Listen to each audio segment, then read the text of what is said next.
On this story, I'm joined by our political reporter, Aldrin Sampear. Aldrin, welcome. Thanks for joining us. All right, you were at the High Commission this morning, and there was quite a bit of strong support outside the Commission earlier.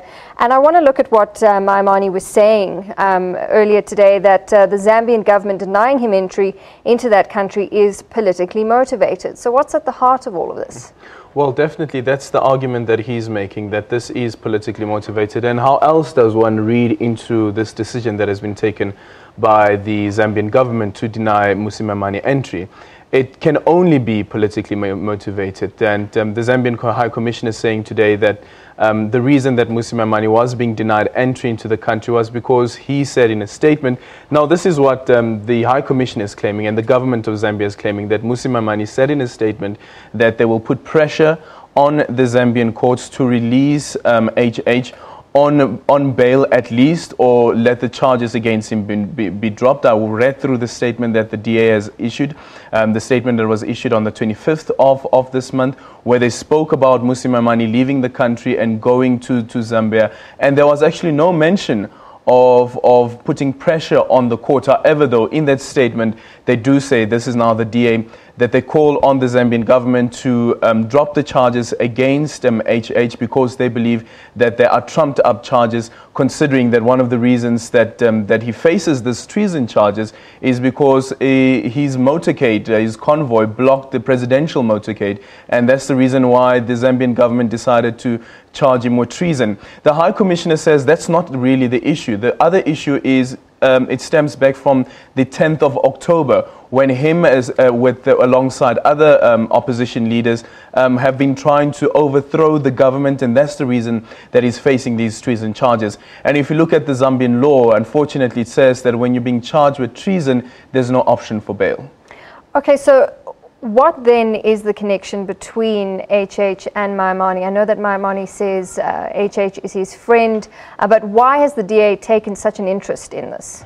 Well, firstly, Mmusi Maimane is the chairperson of the opposition parties in the SADC region. Just forgot what the acronym of that organization is, but it's an organization of opposition parties in the SADC region that come together. So Mmusi Maimane is the chairperson of that region. So of course they will have a vested interest in what happens with opposition leaders. I think even Julius Malema about 2 weeks ago, if I'm not mistaken, also once released a statement or spoken out against the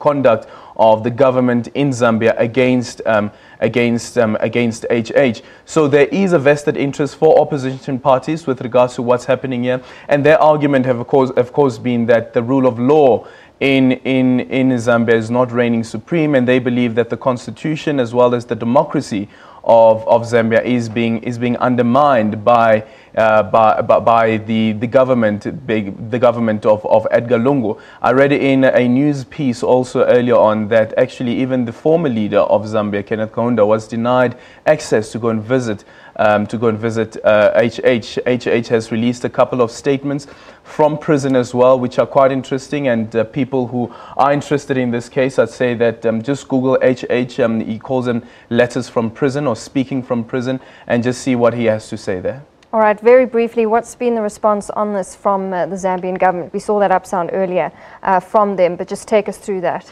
Well, definitely, they're defending this decision that they've taken to deny Mmusi Maimane access to the country.